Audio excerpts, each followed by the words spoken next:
Ela dizia que a memória da mulher é programada para esquecer esse período, no momento que a gente olha para a criança. Não sei se funciona para ela. O problema é que a gente lembra, e quando lembra dói do mesmo jeito, saca?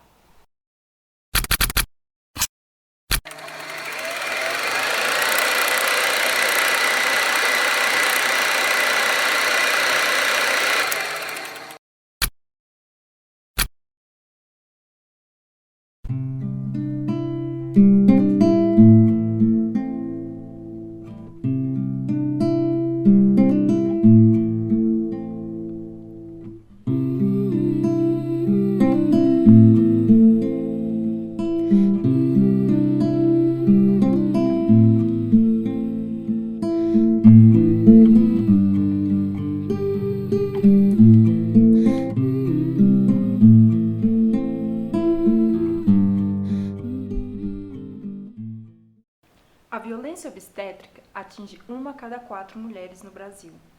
Dessas mulheres atingidas, 65,9% são mulheres negras e mulheres negras jovens. A mortalidade materna é causada por conta de racismo, objetificação do corpo negro e o mito da mulher negra forte. Eu tenho duas memórias de parto, né? Da minha primeira filha, Valentina, que está com 11 anos agora, e o parto do Antônio, que está com 9 anos. Foram 2 partos bem diferentes, os 2 partos foram normais, mas a lembrança que eu tenho da Valentina foi de um processo bem mais sofrido, bem mais delicado. Tristeza. Minha gravidez inteira eu fiquei triste.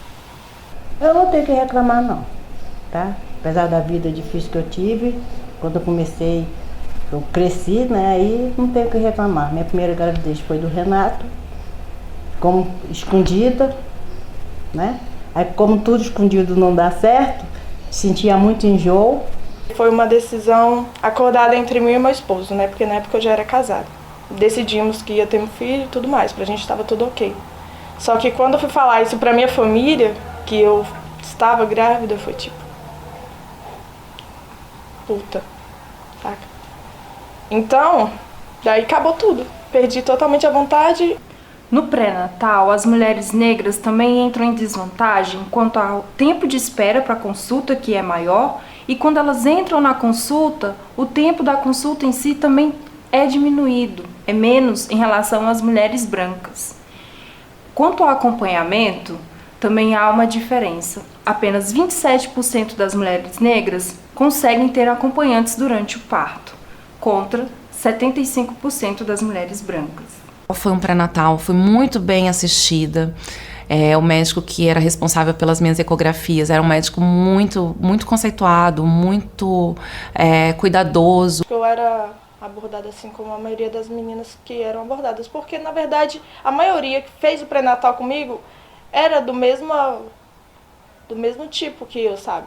Eram jovens, periféricas, negras, grávidas. Então todas nós tínhamos o mesmo tratamento, assim. E a médica que me acompanhou, que foi a mesma nos 2 partos, também durante o pré-natal, as consultas, ela era muito carinhosa, ela era muito cuidadosa, as consultas eram consultas demoradas, que ela fazia questão de ver tudo, explicar tudo, então eu realmente fui muito acolhida. E conhecendo como funciona, né, o modelo de atenção obstétrica no Brasil, sei também que eu fui uma pessoa extremamente privilegiada, porque a regra não é todo esse cuidado e toda essa atenção. Era tipo, muita gente, tem que ser rápido e tchau. Qualquer coisa mais grave, você volta. Fiz. Dele eu fiz, dela eu fiz também. Aí depois tive meu terceiro filho, que é o André, né? Também foi uma gravidez tranquila, fiz pré-natal também. E um atrás do outro. Depois dele foi um assim, seguido. Aí depois tive as gêmeas, né? Das gêmeas eu não fiz pré-natal. Das gêmeas. Que aí já ficou mais difícil para um filho pequeno e sair, ele era do exército, né? Para sair sozinho, eu não conhecia bem a região. Aí, quando eu engravidei, Até eu falei pra ele, eu estou grávida. Ele falou, tu tá doida? Eu falei, não tô não. Eu não sei exatamente quanto tempo a ambulância demorou. Eu sei que do tempo que eu senti a contração, que eu olhei no relógio, era 5 horas, e de toda aquela movimentação dentro de casa, esperando a ambulância, isso tudo, eu cheguei no hospital, era 7h30 da manhã. Eu sei que eu dei entrada no hospital umas 9 horas da noite, a minha médica só foi chegar por volta de meia-noite, 1h da manhã. Minha tia falou bem assim, olha, você não grita. O que tiver que acontecer, você não grita. Porque se você gritar, eles vão te deixar lá. Então, eu pensei isso. A única coisa que eu pensava no momento, eu não vou gritar. Quando eu fui a primeira vez para a maternidade, foi para ter o Renato. Sabe? Os médicos foram muito bons. Sabe? Tudo branco, tinha japonês, sentava na minha cama, conversava comigo. Ó, você tá vendo aquela ali? Ela já teve vários filhos. Olha os cândidos que elas estão dentro. A senhora fica quietinha, que aí a senhora vai ser atendida mais rápido. E aí a gente foi para uma sala, né? E aí chegou o médico, aí ele fez o toque. Aí quando ele fez o toque, juntou um grupo de residentes, né? Que também era para fazer o toque. E aí eles fizeram o toque lá, tipo, cada um fez. Tipo, nem sei quantas pessoas. Uma outra memória que eu lembro, que eu acho que essa é a mais agressiva pra mim, é que eu tava só com aquela roupa, né, um jalequinho assim, um roupãozinho do centro obstétrico, e lá dentro, como é um centro cirúrgico, é muito frio mesmo, então eu sentia muito frio, eu sentia fome, sentia frio, sentia sede, e a luz era uma luz branca, muito forte, muito estourada, assim, e que me incomodava muito. Então eu sentia aquela fobia, aquela coisa que, né, a luz tinha horas que eu olhava pra cima e a luz me cegava, e isso me incomodava muito. E aí quando e toda hora vinha alguém para fazer o exame, para me deitar, fazer o exame de toque, foi outra coisa que me incomodou também. Toda hora que eu já tava, né, nua praticamente, só com aquele roupão por cima. E aí toda hora vinha alguém para fazer o exame de toque para checar a dilatação. Mas tudo bem, não vou gritar, não vou falar nada, não vou reclamar. E minha mãe lá do lado. Daí ele falou bem assim, não, ela já tá com dilatação e tudo mais, ela vai ter hoje. Aí, beleza. Aí minha mãe pegou e falou assim, tá, pra onde a gente vai? Ele, você não vai pra lugar nenhum. Você fica aqui, ela vai. Aí minha mãe, não, mas ela é de menor, eu tenho que ir. Ele, não. Ela não fez sozinha? Ela vai sozinha. Então esse processo de ter chegado no hospital muito cedo, com 2 centímetros de dilatação somente, fez com que eu passasse por uma série de situações que só depois de muito tempo eu fui descobrir que não precisava ter passado, né? Que seria uma forma de desumanização desse processo do parir, né? E do gestar. Só que eu tava muito desesperada, porque eu tava sozinha, não sabia o que eles iam fazer, não sabia como é que ia ser, não sabia quanto tempo demoraria, e tava doendo pra caramba. E aí, tudo que ele ia colocar no meu soro, ele ia mexer, eu falava, moço, tá mexendo o quê? Moço, o que é isso? E assim, eu acho que eu enchi o saco dele, sabe? Perguntando o que era aquele tanto de coisa que ele tava colocando, porque eu tava sozinha, então eu tinha que saber o que tava acontecendo. Aí ele falou assim, você é enfermeira? Eu, não, moço. Então pra que você tá perguntando se você não sabe nada do que se trata aqui? Depois, quando a dilatação foi aumentando, eu tive rompimento manual da bolsa, né, com líquido amniótico, então a bolsa não estourou naturalmente. Fui proibida de comer, eu lembro que eu sentia muita fome, muita vontade de comer, e eu fui ficando fraca no processo, né, e eu queria comer, queria tomar água, sentia muita sede. Eu não posso gritar. E aí eu comecei a fazer o quê? Vou fazer força. Aí, quando eu subi para o centro obstétrico, eles deixaram eu andar um pouco no centro obstétrico, mas fizeram um acesso venoso e colocaram o soro, né? Que eu também não sabia que esse soro vinha acompanhado de ocitocina sintética, que é um hormônio que acaba acelerando as contrações, mas sem que a dilatação acompanhe esse processo de aceleração das contrações. Então, as dores aumentavam muito, as contrações aumentavam muito, foram entrando num ritmo e a dilatação não acompanhava. Então, eu sentia dores muito intensas, até porque já tinha rompido a bolsa. Depois que a bolsa é rompida, o processo de dor também aumenta. Daí, uma enfermeira que estava mexendo com a senhora que estava gritando, veio a mim e falou assim: para de fazer força, porque se você ficar fazendo força agora, a gente vai ter trabalho lá dentro, porque você não vai ter força. E, enfim, foi tudo isso, assim. Isso eu fui até 5h15, 5h30 da manhã, que foi o horário que a minha filha nasceu. Eu sei que quando ele foi me dar a injeção, veio uma contração, e aí eu prendi tudo, e a agulha prendeu na minha perna. Aí o médico vieram 5 médicos, o 5º médico ouviu e falou: a senhora tá certa, tá tudo certinho, mas espera que eu vou ali. Foi chamar o diretor do hospital. Aí quando ele chegou, estava nascendo a primeira. Eu falei para a médica: tá nascendo? Ela falou: não tá não. Eu falei: tá. Aí estava nascendo a primeira, aquela pequenininha que vocês encontraram ali fora. Aí eu falei: tem outra? Ele falou: não tem não. Eu falei: tem. Aí ela estava fazendo um movimento. Ele falou: mas não é que tem mesmo, rapaz? Essa frase eu não esqueci. Aí fui lá para a sala, que ela nasceu na enfermaria. Eu estava esperando chegar a hora para me levar para a sala de parto. Aí veio ela, já foi na sala de parto, tudo certinho. Emanuele Góes é uma enfermeira e doutoranda em saúde pública. Ela identifica nos seus estudos que, a partir da prática dos profissionais de saúde, há uma visão de que o corpo negro suporta mais dor. Aí eu gritei. Aí quando eu gritei, ele pegou e puxou a minha perna. E saiu gritando desesperado, dizendo que o Victor já estava coroando. E tipo, o desespero dele me desesperou, sabe? Sofri a anestesia local, corte da episiotomia, depois as suturas todas, e minha filha, o parto foi normal, mas com todo esse processo e tal. E na hora que ela nasceu foi uma emoção indescritível. Eu realmente, assim, acho que eu nunca experimentei na vida nenhuma emoção parecida com o que é o nascimento de uma criança. Então foi incrível. Eles vieram com a maca e me colocaram. E aí o cara pegou e falou assim: ó, você não respira, porque se você respirar, ele sai. E aí eu fui, eles me levaram, colocaram lá na cama, né, no centro cirúrgico. E aí a enfermeira colocou meus pés em cima do negócio e tudo mais. E ela colocou meus pés em cima do equipamento lá, com o seu nome. E o médico veio. Aí o médico veio, abaixou. E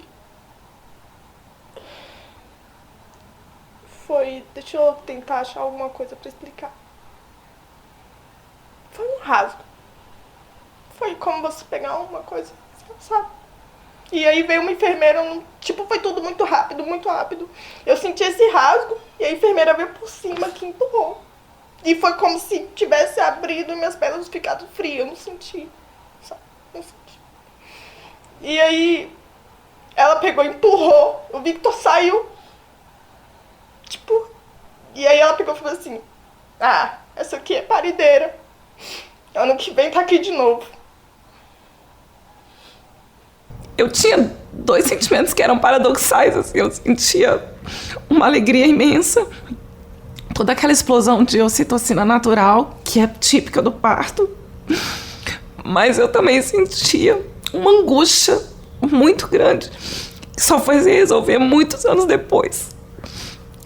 E talvez nem tenha se resolvido por completo, porque se eu ainda lembro, tenho todas essas memórias com muita emoção, eu acho que pode ser que não esteja completamente processado, né? Esse momento que foi de angústia e de muita dor também.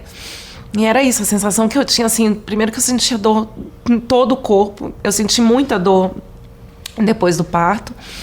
A sensação que eu tinha é que alguém tinha me atropelado, assim, com um caminhão tinha me atropelado.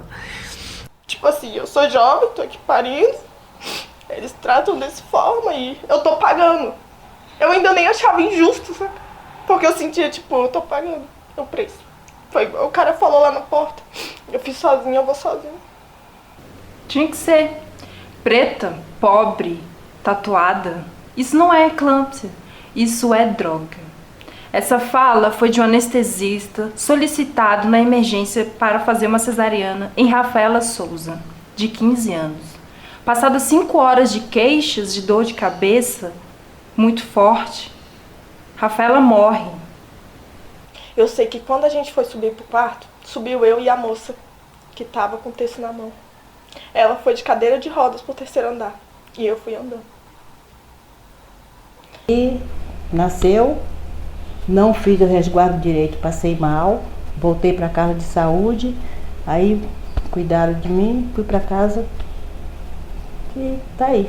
Minha mãe só conseguiu entrar no hospital às 7 horas da manhã do outro dia, que foi quando ela me ajudou e tudo mais. E aí ela quis ver o trabalho deles. Ficou possessa. Porque eu tava com... Entre a costura, eu tava tipo com umas bolhas de ar e água por conta do esforço de andar. E na polpa da minha bunda tinha um rasgo. Na polpa da bunda tinha um rasgo que nada tinha a ver com o processo. E aí foi todo um processo também de puerpério complicado, que aí é a primeira vez que você tá amamentando, ninguém te explica o que é a chegada de um ser humaninho ali que tem que amamentar, ninguém explica como é amamentar, como é esse processo todo. Então foi bem sofrido, assim. Só que assim, a criança não saiu, ela foi forçada. Então, saca? Não tinha essa necessidade de ele cortar, saca? Não tinha. Isso me deu um trabalho absurdo, porque o que acontece? É carne. E a costura não segurou. Eu fui pra casa depois de 2 dias. E aí foi terrível, porque abriu e eu não conseguia andar, não conseguia fazer nada. Eu fui pegar o Victor no colo, ele já tava tipo com 8 dias. Eu consegui levantar e peguei ele no colo. Tipo, foi muito sofrido. E a minha perna, que ficou presa à agulha, ficou dura. Eu andei puxando a perna. Todo mundo achou que eu ia ficar com um problema na minha perna, tipo, pra sempre. Porque eu andava puxando a perna, ela ficou dura, eu andava puxando a perna, tipo, direto pra todo canto. Então, só que tudo isso vinha com... Tá vendo? Isso que dá engravidar na adolescência.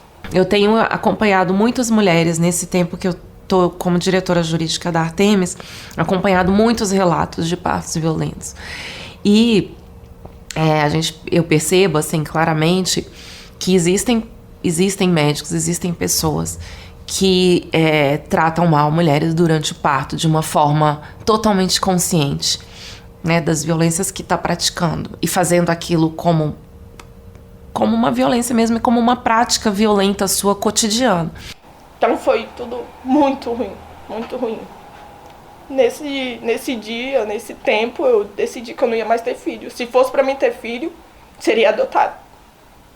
Porque você não tem um tratamento de cadeira de roda, saca? Você não sai da mesa de cirurgia e vai de cadeira de roda. Você vai andando, porque tu é forte.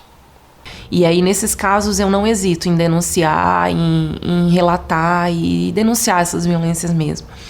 Principalmente nos hospitais públicos, principalmente voltado para mulheres que são de baixa renda, né? Principalmente voltado para mulheres negras, mulheres indígenas que têm uma violência assim, como a gente, né, já vinha falando antes, de uma forma muito, muito assustadora mesmo, né? Que viola a cultura, viola o corpo, viola a vontade, né? Viola a experiência, viola várias coisas simultaneamente. É quase como uma política de Estado mesmo, violenta com mulheres.